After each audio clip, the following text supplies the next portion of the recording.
The former chief executive of Royal Bank of Scotland, Sir Fred Goodwin, is being pursued by British pension funds over their massive losses in RBS. Sir Fred and other former directors are facing the lawsuit by the pension funds of Merseyside and North Yorkshire councils. Well, the case is being pursued in the United States, where the bank suffered many of its losses. Cherie Booth, the wife of the former Prime Minister, has been hired to handle the litigation. Well, joining me now is Daniel Barnett, a barrister who specialises in employment law. Very good afternoon to you. Let's deal with the issue of why in America, first of all. Why can't this class action be held here?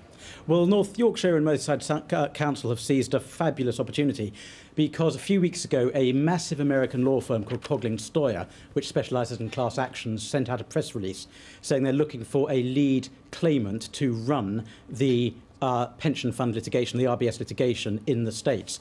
And the two pension funds concerned have thought, well, we can either run the litigation in England or run it in the States and be the lead players on the global stage. And they've plumped for the States. It's got some advantages because in the States there's a no-cost rule, which means the loser doesn't pay the winner's costs. And that means that they can run the litigation with no or little risk to the money that's remaining in the various pension funds. Right, so that helps the pension funds, of course, doesn't it? How badly damaged have they been, these pension funds, by the share price of RBS as it's dived down?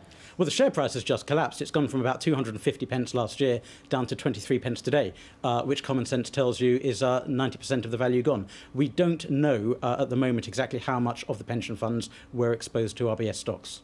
There is a fundamental problem, though. If the plaintiffs win, where would the money come from, given that the bank is 70% owned by us taxpayers now?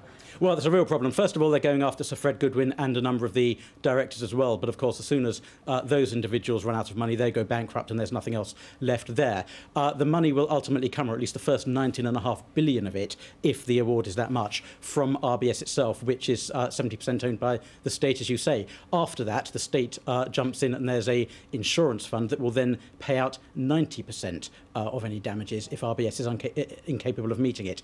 But as you say, ultimately it's the taxpayer that pays the money. In essence, Peter is robbing Paul in this case. Are there precedents for this, or could this case have a lasting impact in that ex-executives might well be liable for future share price falls? It's certainly the first case that I'm aware of. It's not common at all for shareholders to go after the directors of a company. It's very much leading-edge litigation, and a lot of people are waiting to see, with some anxiety, what actually happens. And why Cherie Booth? Because I think she specialises in human rights and employment law, doesn't she?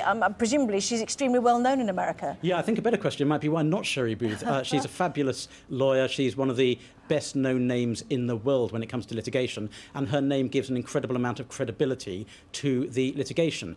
They're going to take it very, very seriously when they know they're facing Cherie Booth across a courtroom.